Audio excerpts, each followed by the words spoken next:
Did you say the front of it? The radiator. Let me put it this way. The part that came in contact with the stanchion, was that bent in? Oh, yes, of course. That was badly bent, wasn't it? It was pushed back rather than bent. Pushed back. The force of the impact pushed this part of the car back. Is that it? Yes. And you were going about 18 or 20 miles an hour? 18 to 20 miles an hour. What distance could you stop that car going at 18 to 20 miles an hour? I should say in the length of a car or less. About 10 feet?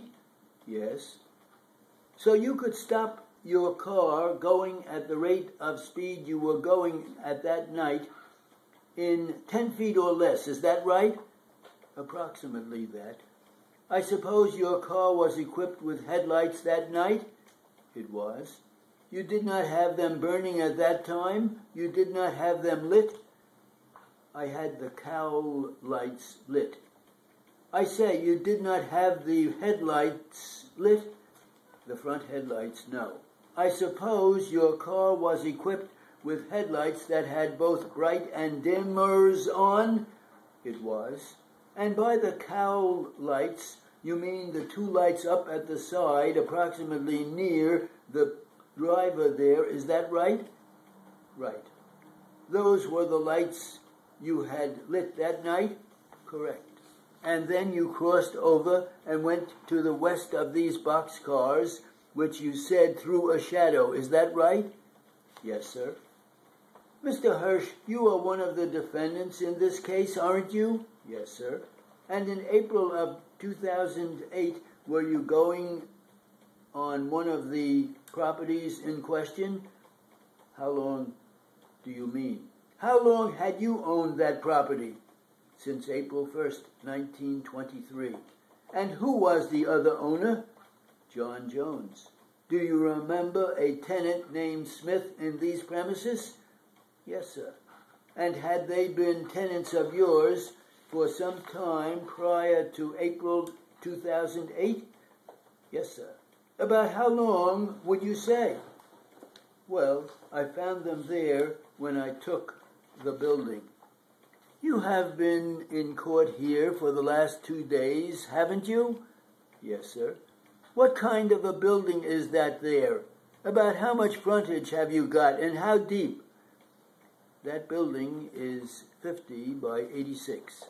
Well, what is on it, a brick building?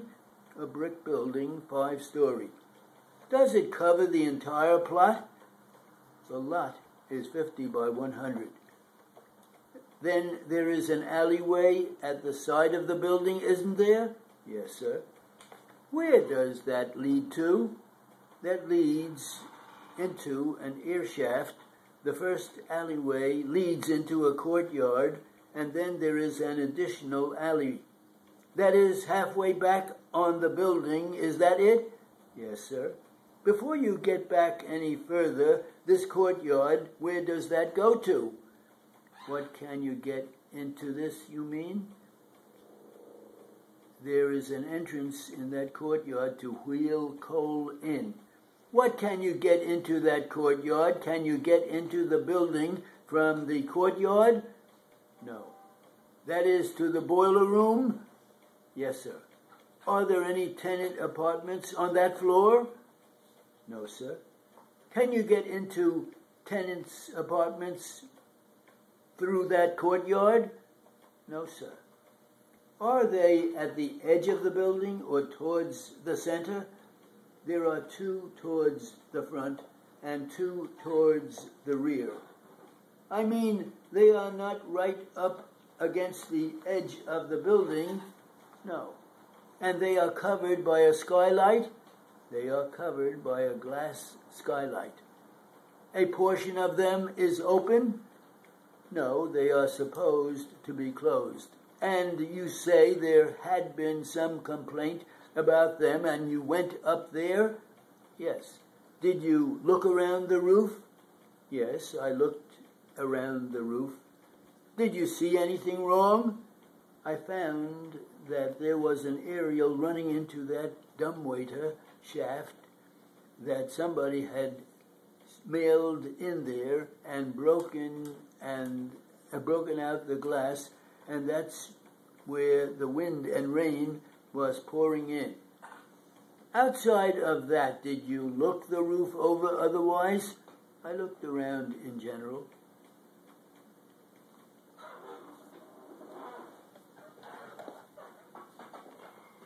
Was it? So-so.